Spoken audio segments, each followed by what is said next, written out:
Oke, kita semua kan pasti pernah meminta atau berdoa. Tapi, pernah nggak sih kepikiran kalau di balik itu semua ada seninya? Sebuah sudut pandang spiritual yang bisa jadi mengubah total cara kita memandang takdir jiwa kita selamanya.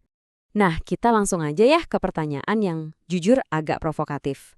Mungkinkah doa-doa yang kita panjatkan itu bukannya jadi berkah, malah jadi utang spiritual? Konsep yang menarik. Yuk, kita coba bedah bareng-bareng. Jadi gini, menurut pemahaman yang kita bahas kali ini, setiap permintaan yang kita panjatkan itu pada dasarnya jatuh ke salah satu dari dua kategori ini. Dan ngerti bedanya itu krusial banget. Nah, ini dia nih beda mendasarnya. Kalau berkah, itu ya anugerah murni, bikin perjalanan jiwa kita jadi lebih ringan. Tapi, kalau utang, ini yang serem. Permintaan kita dikabulkan, tapi ada konsekuensinya, jadi beban yang memberatkan. Bahkan, saking beratnya, katanya nih, utang ini bisa ngaruh ke antrian reinkarnasi kita. Bisa-bisa menunda kemajuan spiritual kita di kehidupan berikutnya. Jadi ini beneran bukan main-main, konsekuensinya nyata. Oke, terus pertanyaannya, gimana caranya biar doa kita itu jadi berkah bukan utang? Nah, ternyata jawabannya cuma satu, dan konsep ini kuat banget. Dan kuncinya adalah niat. Yap, niat. Ternyata bukan soal apa yang kita minta, tapi lebih ke kenapa dan gimana cara kita memintanya. Niat itu ibarat fondasinya doa.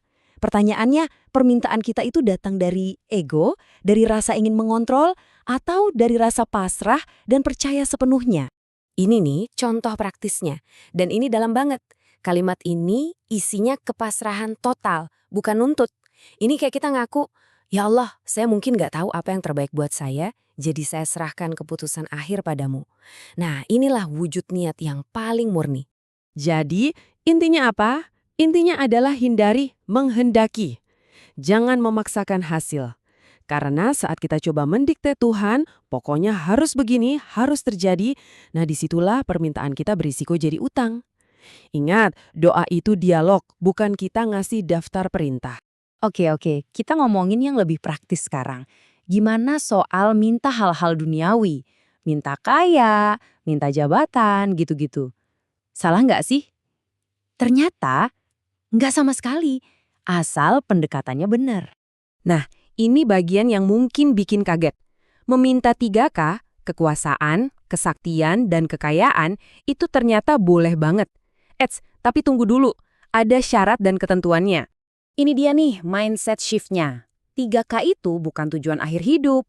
Anggap aja itu semua sarana kehidupan. Atau gampangnya kayak ember. Pertanyaannya, embernya mau kita pakai buat apa? Buat nampung air bersih terus dibagi-bagi ke orang lain? Atau cuma buat diri sendiri?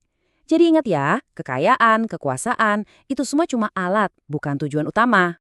Jadi sebelum kita minta yang gede-gede, ada baiknya kita mulai dari yang kecil dulu. Mintalah kemampuan buat bersyukur sama apa yang udah kita punya sekarang. Sebelum minta jabatan tinggi, syukuri dulu nafas dan kesehatan yang masih dikasih.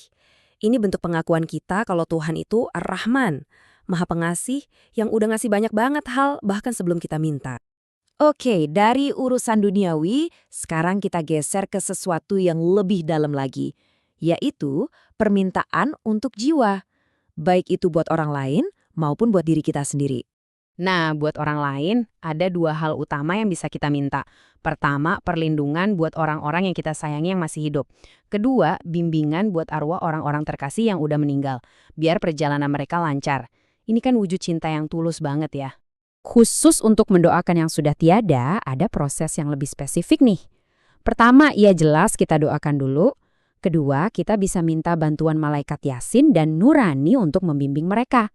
Tujuannya apa? Biar jiwa mereka itu bisa pindah dari alam nyata ke alam selanjutnya dengan mulus, gak tersesat, dan bisa memulai proses reinkarnasi. Terus, buat diri kita sendiri gimana? Ada 3 permintaan penting nih. 1. Minta ampunan atas kodrat kita sebagai manusia yang pasti ada kurangnya, ada salahnya, ada lupanya. 2. Minta kekuatan batin biar tabah ngadepin cobaan. Dan 3, ini penting, minta supaya kita bisa lebih peka, bisa ngebaca isyarat-isyarat tersembunyi dari Tuhan di setiap kejadian. Nah, kita sampai di pelajaran terakhir. Dan yang ini mungkin agak di luar dugaan. Justru ini tentang betapa pentingnya untuk terus meminta. Coba deh, renungin kalimat ini. Tidak meminta kepada Allah justru dikategorikan sebagai kesombongan. Loh, kok bisa? Bukannya kalau nggak minta-minta itu artinya kita nggak mau melepotkan. Ternyata logikanya justru kebalik. Logikanya gini, dengan kita meminta langsung sama Tuhan, kita itu secara otomatis menutup pintu buat nyari pertolongan ke sumber-sumber lain yang menyesatkan. Jadi, meminta itu sebenarnya adalah sebuah pengakuan, saya butuh engkau. Dan itu adalah puncak rendahan hati, sama sekali bukan kelemahan. Jadi semua ini mengerucut ke satu pola pikir utama.